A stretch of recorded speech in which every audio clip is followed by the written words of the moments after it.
All right, let's see if this is working again. Hold on just a moment. I want to drop the link into the previous chat. Go to...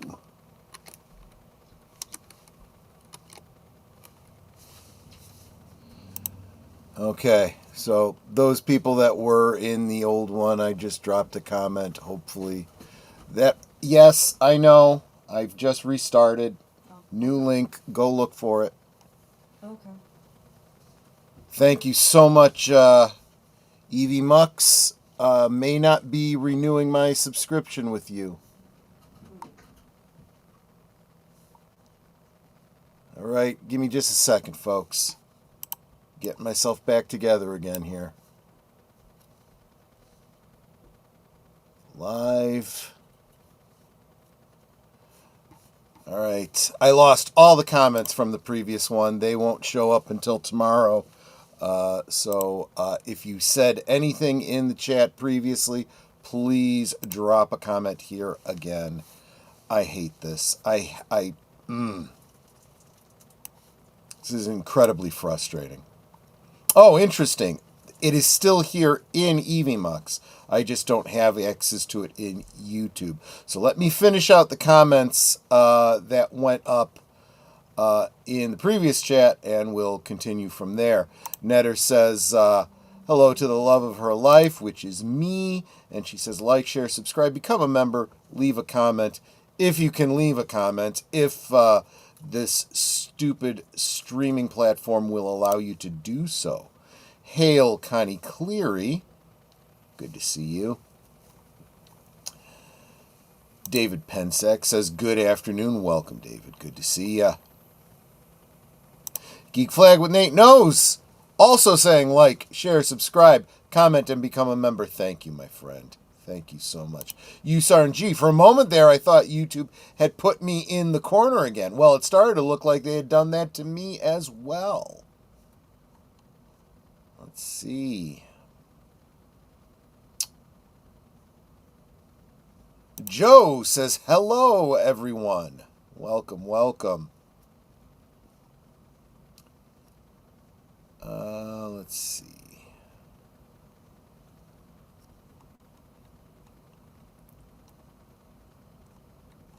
All of you guys saying hi. Lester San Jose. Rutro. Yep, exactly. Exactly. And it looks like we got most of you back. Good, good. I do apologize. Give me just a moment. I want to see what's showing up. Okay, it blew away all the connections that I made. I don't know if you guys realize this or not, but members, what I do is I tag every single member in the description for every one of my videos. So you should not only get a notification when I go live if you have the notification bell hit, but you should also get a little notification from YouTube that says, you were mentioned in a video by Troy. And you'll be notified in every single video as long as you are a member. It's actually an unlisted perk of membership that I provide. So anyway, really hadn't intended to talk about the struggles of YouTubing in a platform like this, but here we are. And now I am not seeing the new chat.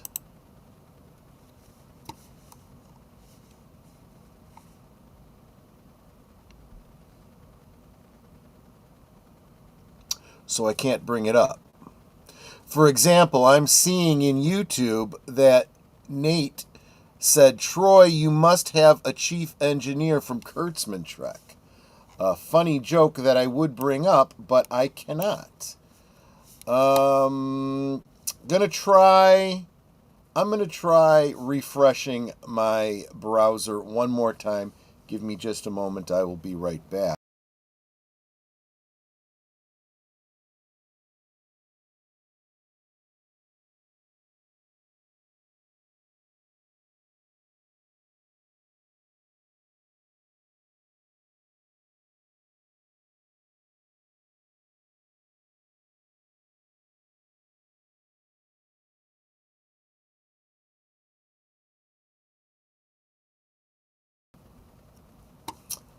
Okay, let's see what I'm getting. Well, I am still not going to be able to bring up any of your comments. So it's a good thing that I have the YouTube open so that I can see your comments, because they are the whole point of the stream today. So I will just have to read them audibly to you. Connie said Dino had to restart the stream early this morning because of power loss.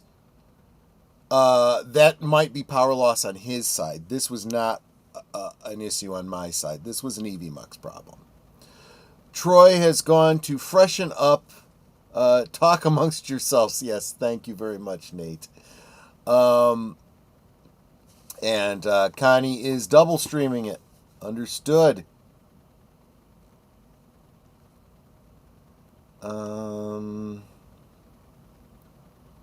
So there you are. That's our Tuesday for today, my friends. Let me tell you. It is off to a very, very rocky start.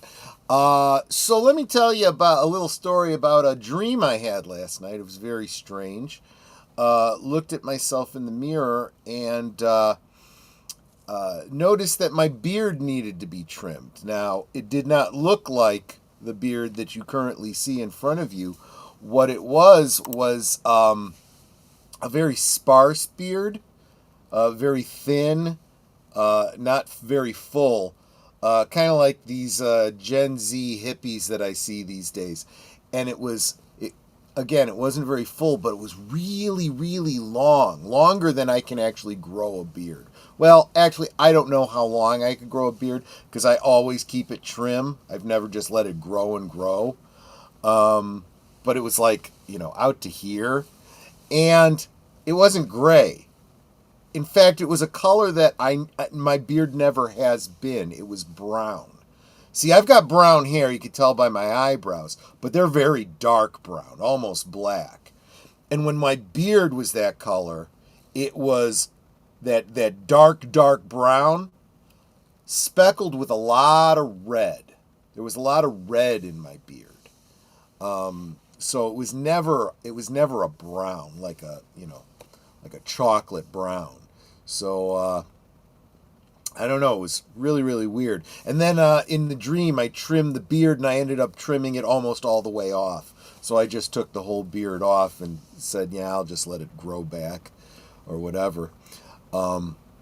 Strange the things you dream. Usually in dreams, I can explain why I'm dreaming what I'm dreaming. It's telling me something, whether it's a concern I have or working through something or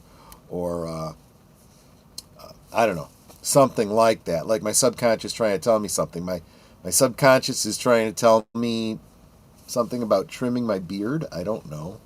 I don't know. Have no idea. But speaking of talking about dreams and dream logic, of course, tonight we'll be talking about Inland Empire, and we'll be going real deep into that. I think it's going to be a lot of fun. In fact, as soon as I finish this stream today, I'm going to get my notes together for it because I have some insights. I think we'll get to the bottom of it. Whether or not you find this satisfying. I know some of you don't like having to put in effort when you watch a film. You want it to be a simple narrative that tells a story and not have to think about it. I'm looking at you, Nate. But, others enjoy a puzzle that needs to be wrestled with and maybe never actually gets solved, or you're never 100% certain if it is solved. I find that interactivity with the filmmaker to be very rewarding. Not to mention, talk about getting your money's worth. You spend, I don't know, $10, $20 on a DVD, and you can watch it over and over and over again and get more out of it each time. That's way better than a fun popcorn movie that you completely forget about, and you go, did I ever see this movie? Then you watch it again, and you're like, seems kind of familiar. And your wife is telling you, yeah, we saw it. I had to have seen it with you because I only ever see movies with you. really remember it. Yeah, I remember this. Okay. I must not have been that impacted by it. But a movie that I have to engage with, I absolutely remember every single time. I'm sorry, I forgot. I'm not paying attention to the chat, which is up there now, because there is no chat here for me to pull up. My apologies. Let me see what you guys are saying.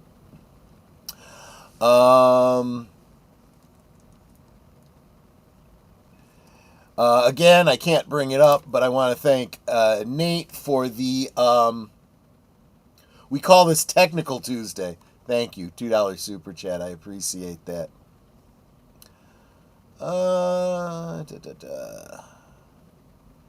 And Mark is more thankful. Just leaving the shop cost way less than he thought it would. So that's good. That is really, really good.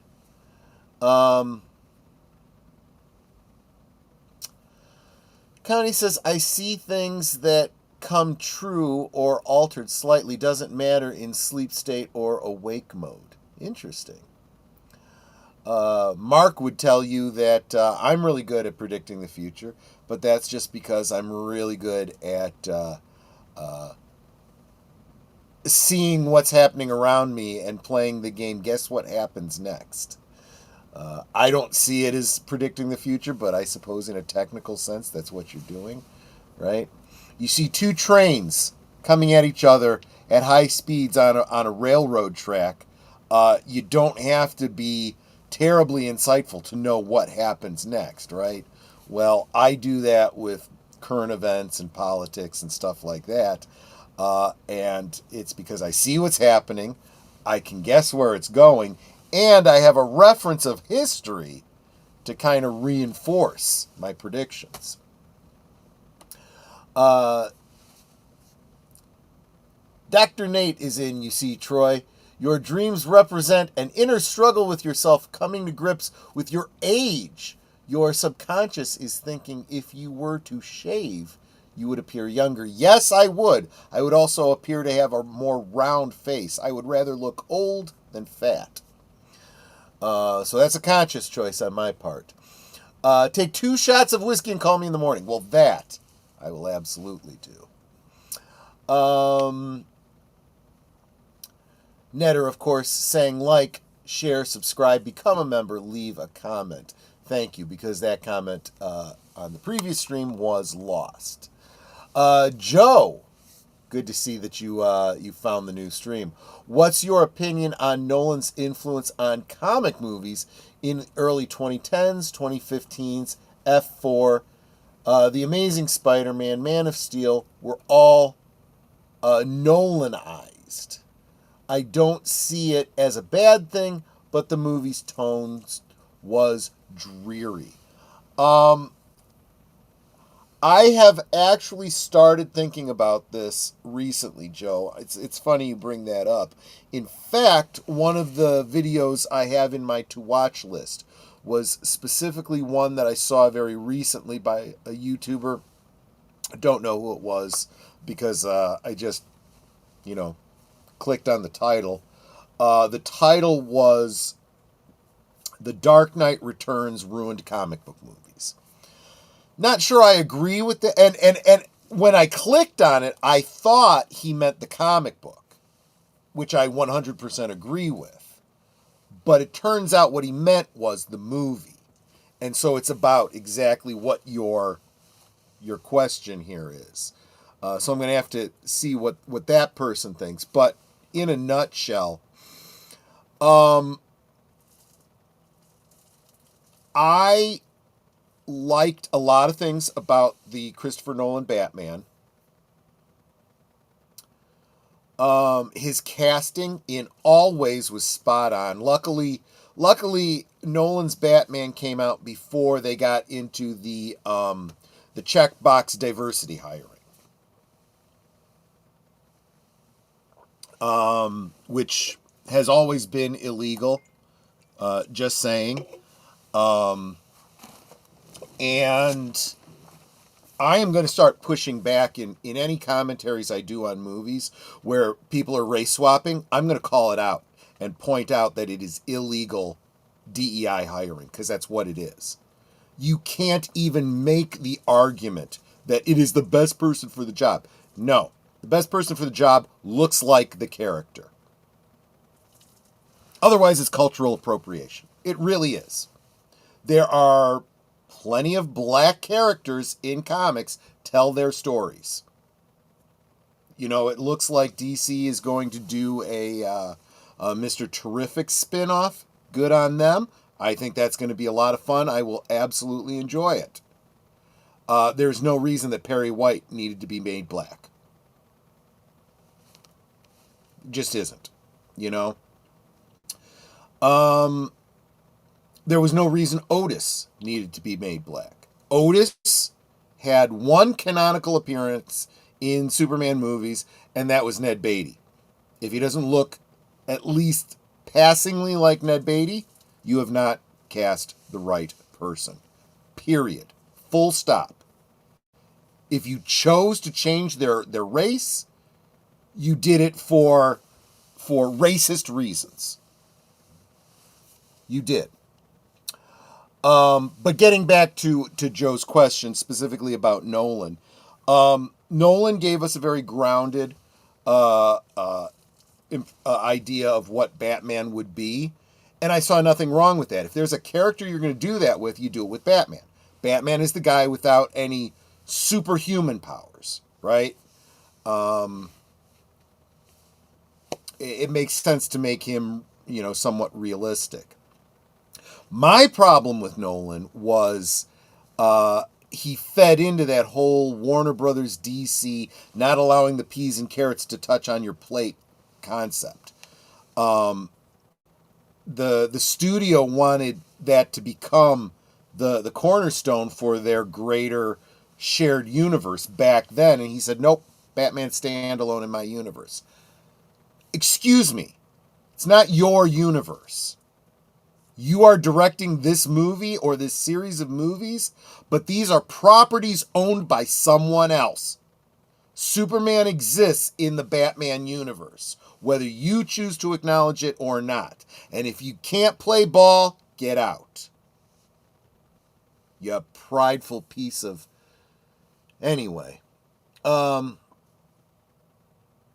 Yes, another... Mark says, yes, always another TWR. Troy was right. Thank you so much. Characters' looks are important, Joe says. That's absolutely right. Matthew Flynn, the Gladiator of Kaon. Haven't seen you in a long time. Good to see you, my friend. I have weird dreams all the time. It's when I have normal dreams that make me realize I'm dreaming, but I don't gain control over it. Sort of a pseudo-lucid dream. Yeah, I have had lucid dreams before. And they are fairly rare. And unfortunately, I tend to be able to take control of dreams just as I'm waking up, so I lose the dream. You know? I see what he's saying, and I have to agree because people praise Matt Reeves, the Batman, when it's really not a good movie. It's a bad copy of a Christopher Nolan Batman. It's the light beer version. Yeah, you know, I never thought of it that way, Nate, but I kind of can see. Again, I didn't watch the Matt Reeves Batman, but there's no reason that you couldn't have taken the same actors, the same characters, the same setting, and told, you know, a detective story. You absolutely could have done that. And I again, Batman also exemplifies this whole constant reboot, right? Where every time you change the actor, every time you change the director, every time you change whatever, you completely change the canon. So this is not the same Batman as that last Batman. And it's not the same Batman as the Batman before, the Batman after. It's like, stop it. Batman is Batman. Warner Brothers owns Batman. You tell your stories. And you continue telling stories with a different director, with a different actor. I don't care who you... Just like James Bond, right? And it can be a continuing narrative if you have a shared universe you're telling a story in. Just stop it. Stop with the reboots already. And if you're doing it because the last guy effed it up so bad the whole universe fell apart, well, maybe make better choices, and make sure they have the resources to set up a good shared universe, right? Plan it out. Have a script before you start filming. You know, not only this script, have all the scripts outlined for the next 5 years. Otherwise, don't do it. Just do standalone movies. Don't do shared universes. Angelus. Angelus. By the way, there was a note. Someone made a comment. Lynn Green made a comment on the last video in reference to our conversation in the video yesterday. She pointed out, she's like, do you really want an Alita 2 done by the same people? I can't remember what example she used, but the people at Disney that are doing, you know, the current films that they're doing like WandaVision and stuff like that. Think about that. I'm clicking on it like I can bring it up. I can't bring it up. Just a thing on race swapping. While I generally feel the same way, there's one minor role in Alita who was changed from a fat white guy to a black female. That was Ganzu in the manga and Gerhard in the movie. In the context of telling your own version, I feel this isn't a bad thing, at least for minor characters. See, I have a problem with that telling your own version. See, there was WDW Pro just did a video today talking about George Lucas's comments, where he kind of takes a jab at Kathleen Kennedy. Kathleen Kennedy recently came out talking about how they've created Star Wars in such a way, or they've shaped Star Wars in such a way that anyone can tell their story in the Star Wars universe. It doesn't have to connect to everything else. Wait, what? No. If you're telling a story in the Star Wars universe, it's got to connect to the Star Wars universe. Otherwise, it isn't a Star Wars movie. You have to understand that this isn't your universe. This isn't your sandbox. If you are not going to play by the rules, keep the F out of that sandbox. Right? If you are going to adapt something to the big screen, there better be a damn good reason you change it. Like,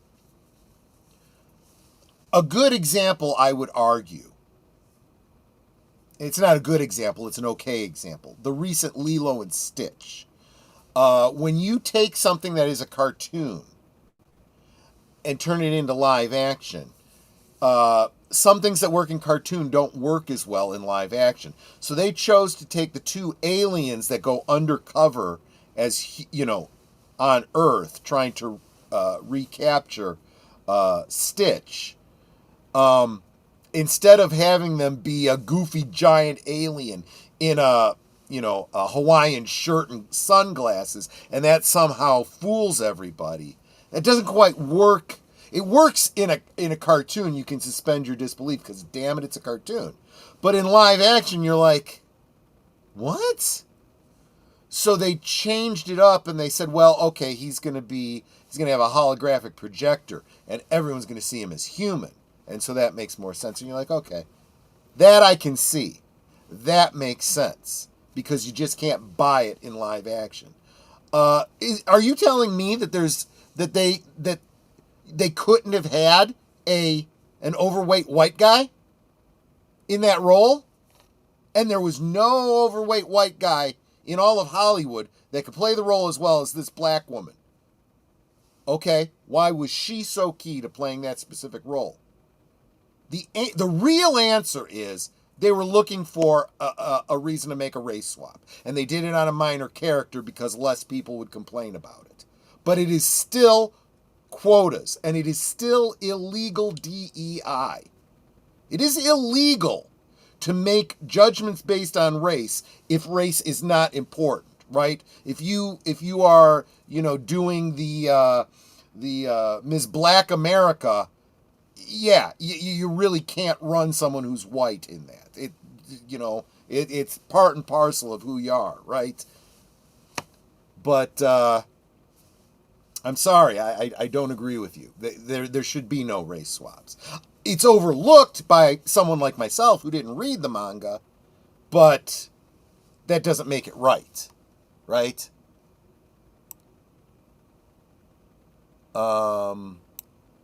That's like it's like what they're doing with the Rings of Power, right? Where they're doing racial diversity within the dwarves and the elves. No.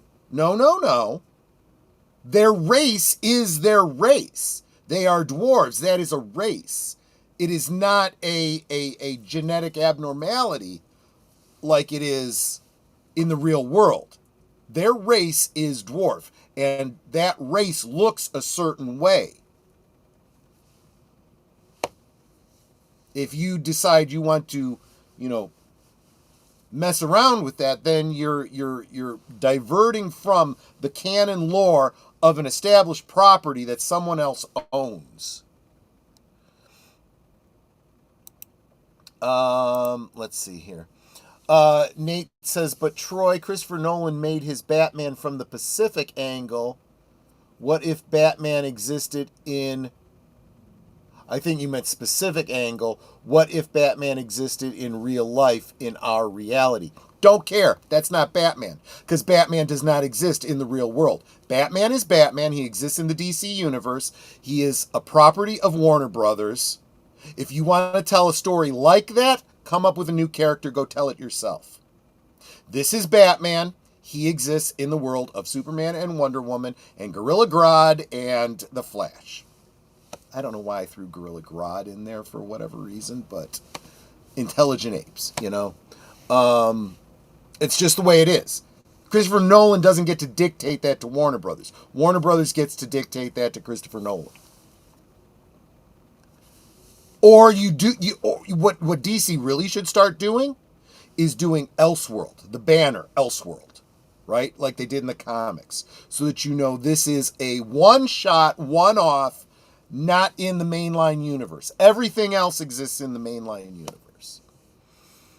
And there better be something very specific about it, where you do the same kind of thing that the alternate history videos do. They tell you the real world history and they go, but what if that changed? What if in a different universe, the French never fought a revolution, or whatever.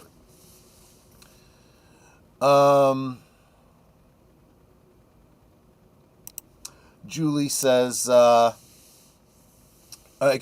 Mark says, Julie has a habit of waking me up in the middle of a dream. I won't detail here. Dreamus interruptus. She's getting jealous of your dreams, is she? Well, tell her that, you dream those dreams because something's not happening in real life. Maybe she should do something about that. You can clip that. Play it for her. Yeah, Mark's reboots. No thanks. Getting kind of tired of them. Nate says it's better to create a story that is inspired by another person's work. Make your own thing, but you don't tell somebody else's story in a completely different way. Exactly, Nate. Because if you look at the original origin of Batman, his parents are killed after he leaves the theater. What was he watching in the theater? He was watching Zorro, right? It's very clear that the writers of Batman in the real world and the character of Batman in his fictional world were both inspired by Zorro. The idea of Zorro, the wealthy, a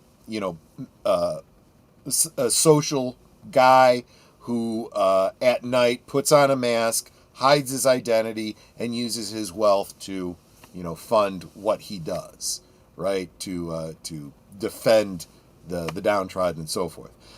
Kind of really brilliant. Yeah, I mean,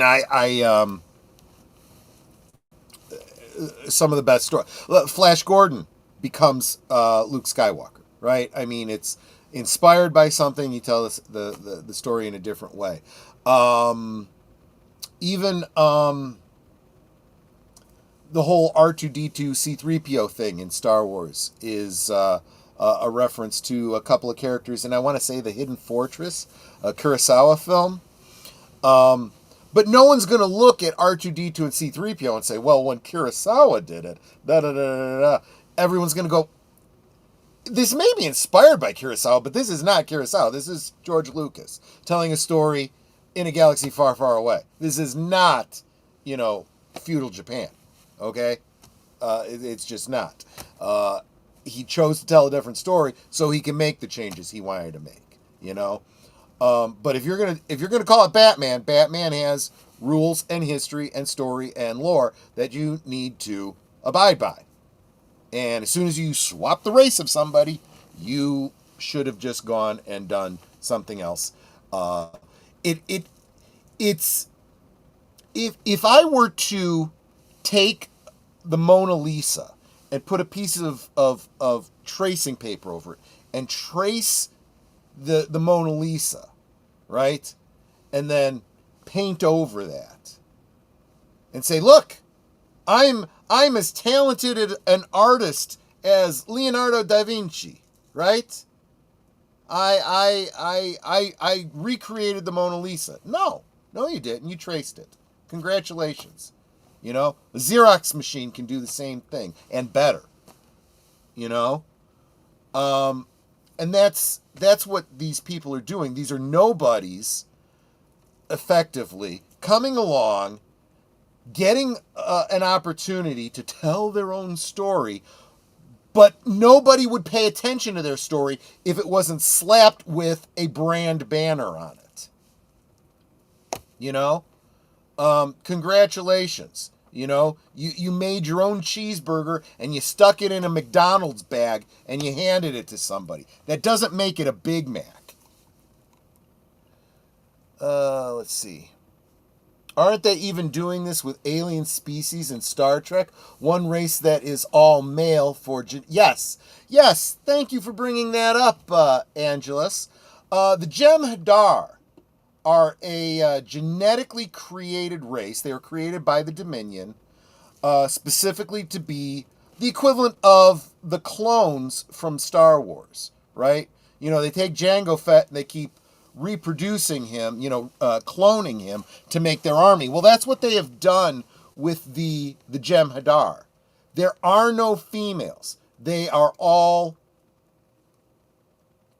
I guess, male or male presenting. It becomes meaningless to say male or female when you don't have a binary gender. If your whole race is one gender, you can't have a female. And they cannot reproduce on their own. They have to be produced in a lab. So the fact that there's a female Jem'Hadar who's also half Klingon, I'm sure they might come up with some explanation for how it's possible, but it's stupid. It's them going out of their way to purposely break canon. Or they just effing did not pay attention. Some idiot that didn't bother to watch an episode of Star Trek said, oh, Klingons and Jem'Hadar look a lot alike, so I'm just going to make a hybrid of them and say that they share an ancestor. Sorry, that lore is already impossible. Doesn't matter. Now that the Skydance merger has gone through, I honestly believe that all of this Kurtzman bullcrap is going to be swept away. It is. You mean like Nate is saying, like, you mean like this new Spartacus series that's basically an Elseworld story because they have a character as the lead who died in the original series. Yeah, pretty much.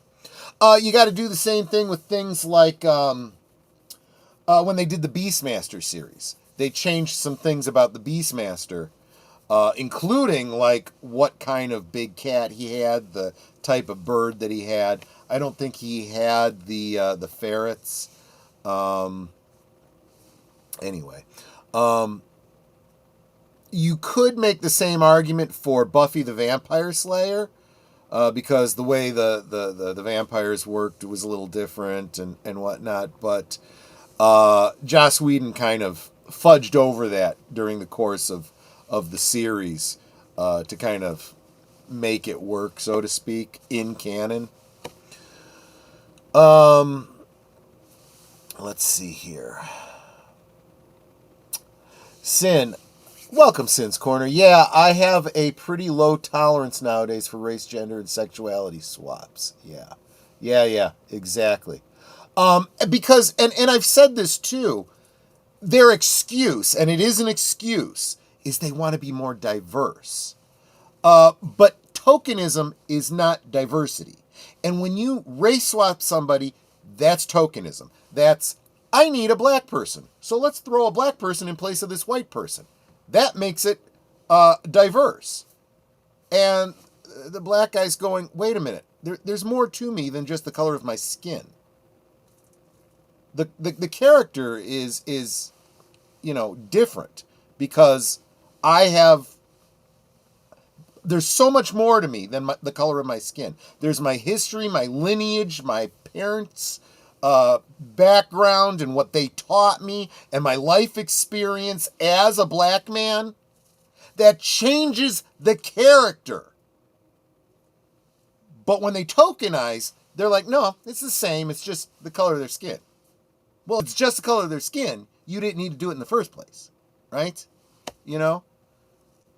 And that's why when you have a character like Mr. Terrific who started out as a black man, you can, he's a fairly new character, so I don't know that much about his full history.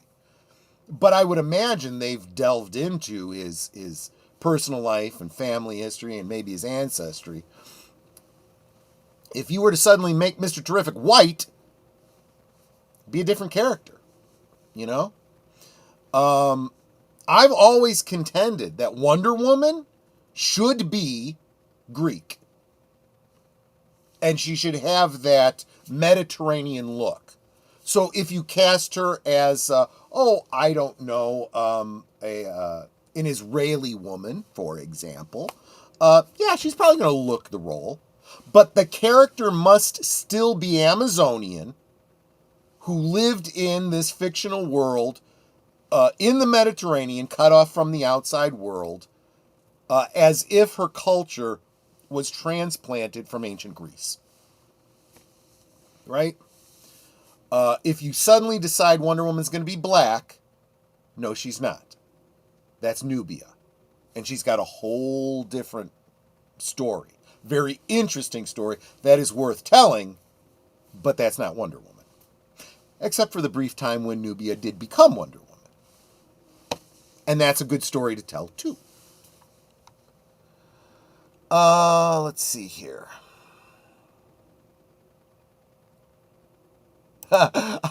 Mark says, regarding the telling his wife, if he's having those dreams, maybe it's because he's not doing something in the waking world, and she can do something about that. He says, I'm not ready for Stovokor yet.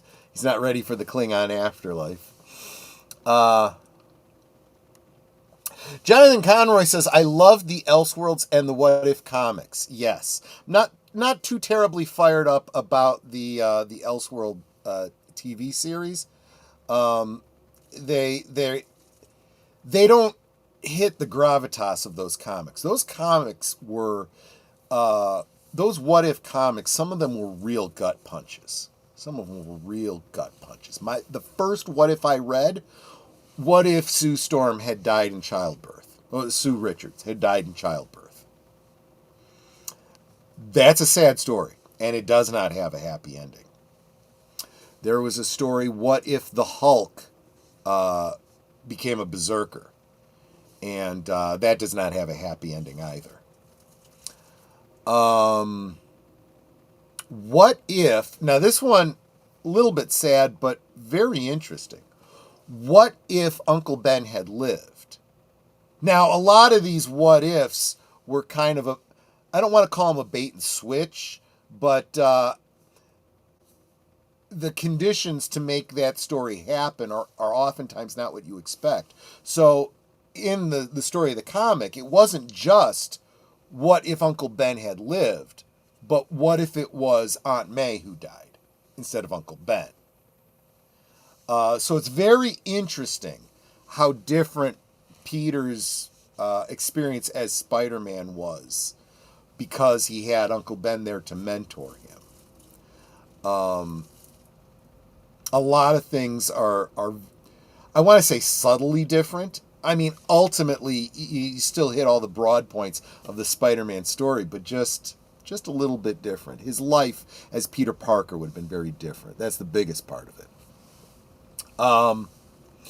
And the Elseworlds, we had to talk about this last week. Lots of great ideas there. Some of them didn't go as far as they probably should have. Just because you have Bruce Wayne become the Green Lantern, or just because you have Kal-El be adopted by the Waynes, that doesn't necessarily mean, and it doesn't make a lot of sense for you to start amalgamating the villains of those two heroes.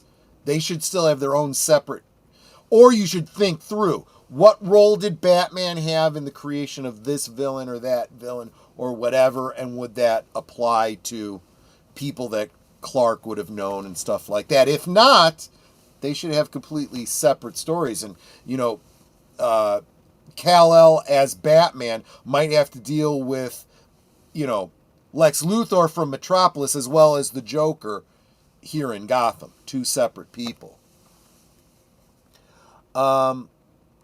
Oh, shoot. It just jumped on me. I can understand and respect the opinion of it still being seen as filling a racial quota, even if it is on minor characters. Are you telling me that minor characters don't have a right to be who they are? You know, it's okay to swap somebody if they're not a big name star. You know, if they only have one or two lines, it's okay to completely erase, you know, everything that fans have seen in them.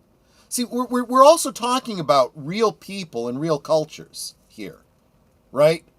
When I say that swapping somebody's race doesn't just change their skin color, it changes a lot of implied story and backstory for that character.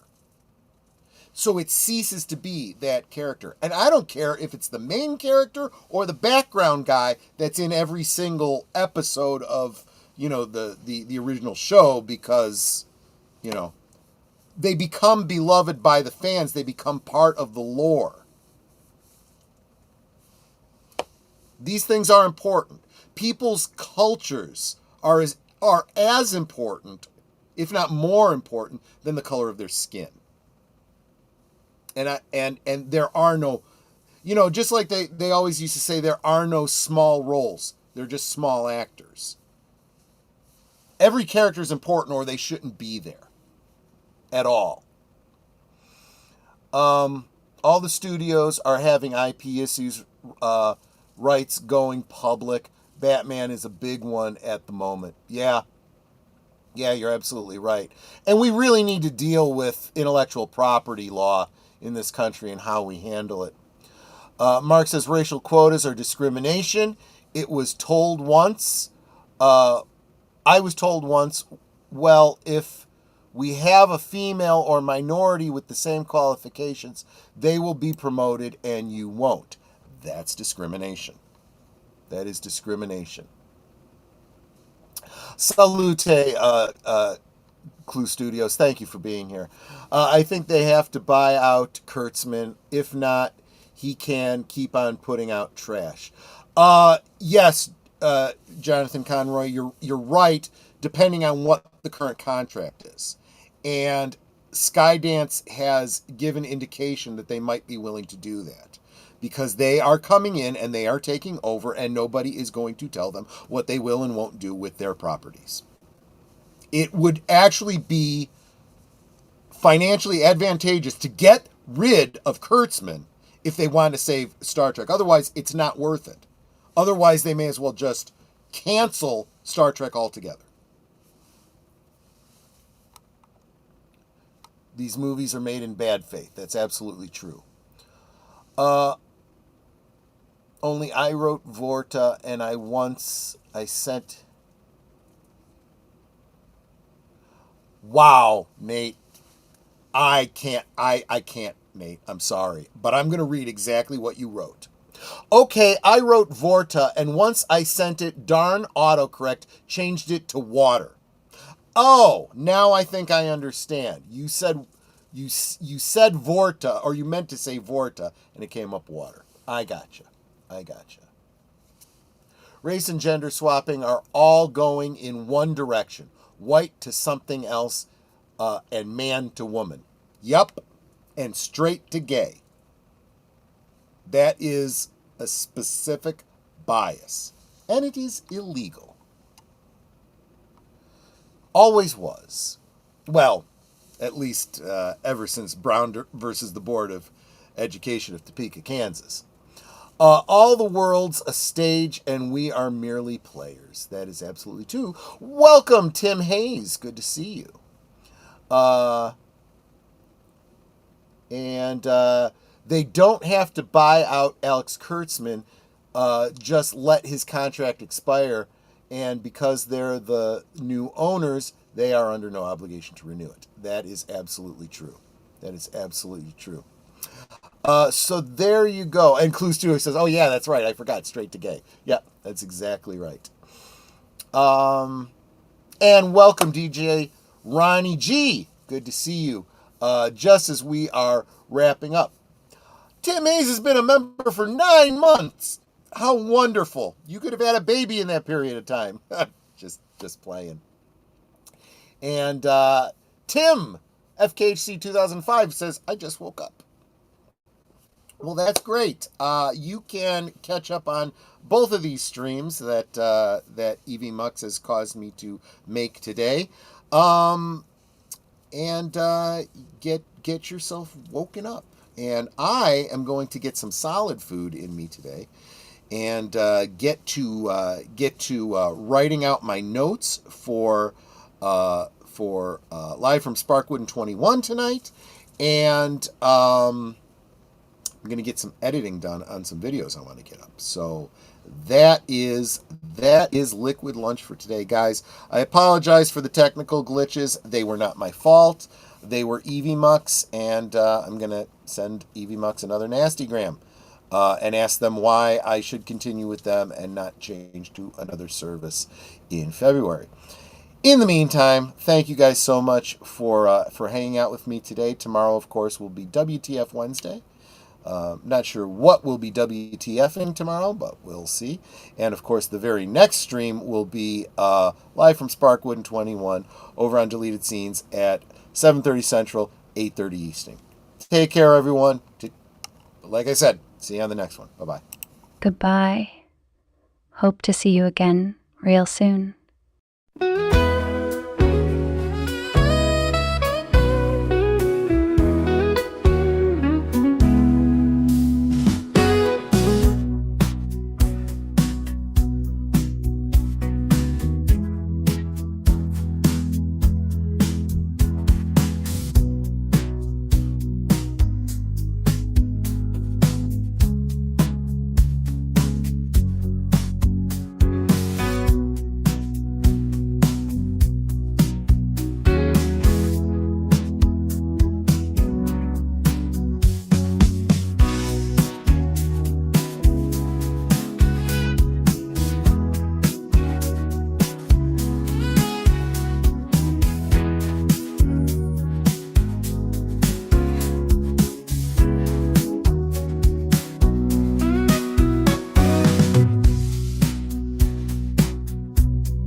So here's to the daylight, the drinks and the fun, our liquid lunch, till the next one comes.